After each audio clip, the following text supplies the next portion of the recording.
Beautiful outside. It is 3:33 in the afternoon. I'm first morning meteorologist Eric Burris. I am a couple of minutes late. I was singing to Cam, being made fun of by Manolfi, and then I had a technical issue. Just blame me.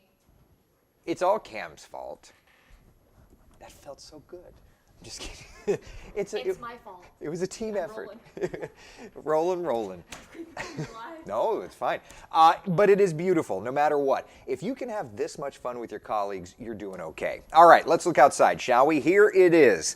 That's a shot looking over New Smyrna Beach toward the Ponce Inlet. It is beautiful. Although, at least from this perspective, 1, 2, 3, 4, there are 5 cars? Seriously? Wait, it was busier at noon. Right?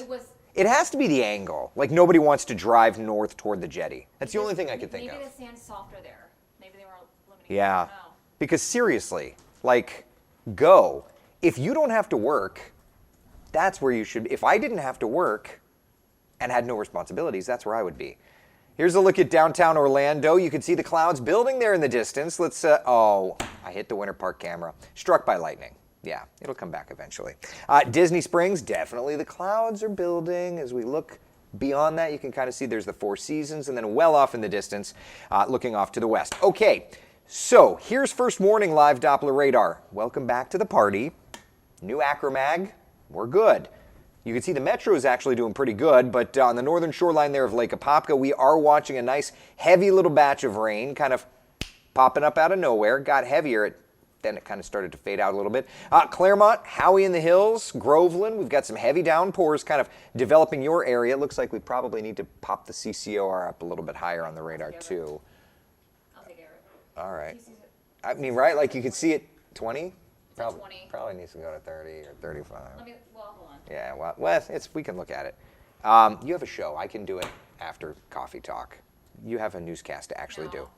All right, let's take a look at this as it's moving off toward the east, kind of east-northeast at about 10, 15 miles an hour. You look so different. Oh, Yolanda, thank you. Handsome as ever, my God. 30. If I can be here for compliments, I'll come every day. All right, 10 miles an hour off toward kind of the east-northeast. So Claremont, Montverde area, continuing that.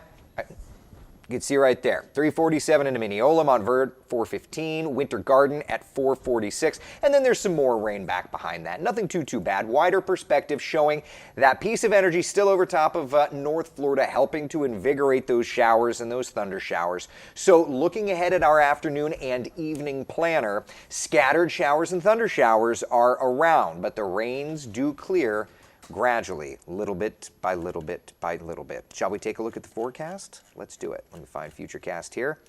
All right, so here we are with those storms around. You can see 5, 6 o'clock thunderstorms around. Manolfi's going to have some storms to track on West 2 News. Look at that, 6, 7. Oh, you weren't planning on leaving for dinner, were you? Never. Yeah, never.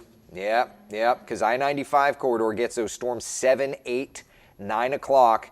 Parents plan on taking the kids and bathing them before the storms arrive or after. There's 9 p.m. That's when things start to clear on out. So just a heads up on that. Okay, just getting new afternoon model data on the tropics. And first off, here's the outlook for the tropical Atlantic. There are still 2 areas that we are monitoring. The first one, Invest 91, has a medium 50% likelihood of developing over the next 2 days' time, but a high 80% likelihood of developing over the next 5 days' time, and a medium 40% likelihood of this next wave coming off the coast of Africa. One thing that we've noticed, though, and I want to show you, this is the latest European model, GFS model.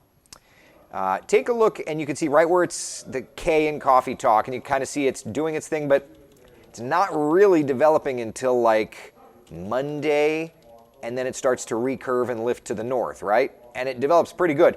It's developing more because the GFS is strengthening it a little quicker. If we switch over to the European, okay, the European, notice, doesn't really do much. It doesn't develop it at all, and thus it takes it a lot longer for the recurve, if at all. So one interesting little tidbit on the tropics that we've kind of noted, if you just look here, this is 3 model runs ago, all right?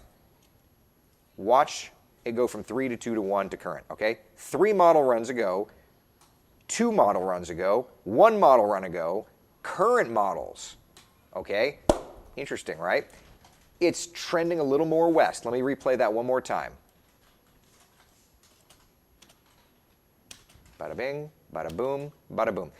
Weaker goes west. And so that's why, systems that are weak like this need to be watched, because anything that is undergoing tropical cyclone genesis or trying to undergo tropical cyclone genesis definitely needs to be monitored. Here's a bit of a closer inspection of it. It doesn't look like much, and that's the other thing, is that weak things, the models struggle, because it's not like, oh, it's right there. The models, kind of go back and forth on it. So there it is. It's bubbling up convection, but it's more of an elongated thing, which is why it's not a depression or a storm or a hurricane. And I'm certainly not saying that it's coming to us, but I'm rather saying it's just something to watch because it's not done. It's not written out as far as where it goes. All right, a couple of things before we go. Wanted to chat a little college football forecasts, because Thursday night at the FBC Mortgage Bounce House. That's not a mouthful at all. That's- You're looking at me because I couldn't see it. No. Oh, I didn't say. No, it's because we were talking about the stadium name.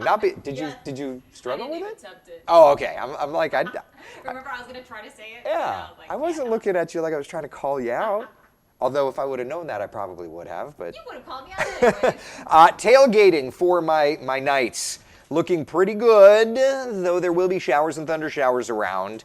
And that continues right through the 7 o'clock kickoff. I had somebody today ask, what about Saturday in Gainesville? To which I said, what's in Gainesville? I know. All right, for my Gator friends. Saturday in Gainesville, the Utes coming to town. Showers and storms for tailgate, though it does look better and better and better through kickoff time. And then this is going to be a fun game to watch, and it's on a Sunday. FSU heading up to the Tigers, heading up to LSU. Kickoff at 7:30 p.m., although I don't know that I'm going to watch much of it, because if it's 7:30 p.m. in LSU, it means it's going to be 8:30 here. Yeah, Central Time. Which means I've been falling asleep immediately upon hitting the pillow. I know. So either way, it's going to be a really fun game. Or is that 7:30 local, or is that 7:30 Eastern? I didn't look that part up. Yeah, I'm going to have to Google that one. Don't air the FSU forecast yet, y'all. All right? So that's what we're at. Okay? Questions, comments, concerns? Becca says, go Knights, charge on. I'm here with you. Bruce says, go Gators. Charge on Knights, Bonnie. Amen, amen. All right, so shower and thunderstorm coverage gradually drops off this weekend into early next week. Any questions, comments, concerns before I go? Cam is in the back as we speak, getting ready for WESH 2 News at 4. Want to make sure everybody has questions answered. I know that there's a new forecast package that Manolfi is working on right now. Any tweaks you're making? Well, for me, the one big thing is with the holiday weekend coming up, we're just going to have to watch down the tropics. Yep. If this thing is able to get any sort of momentum, with you look at the wave heights right now, it's Yeah. kind of weak. It's Yeah. still got 9 foot waves. Oh, yeah. We have to watch the surf along the coast there for late Sunday and Monday. Yeah, that's a good point. Is even if Invest 91 doesn't become anything directly for us, it's a holiday weekend. People are heading to the beach. So I'm sure the chief, Hefe himself, will be working on things, and I'm sure I'll be building a graphic or two for that. So tune in. Cam Tran, live, local late breaking at 4, and the chief at 5, 5:30, 6, 10, and 11. In the meantime, be the sunshine in someone else's day. Thank you so much for hanging out. I'll see you guys and gals tomorrow morning for Coffee Talk at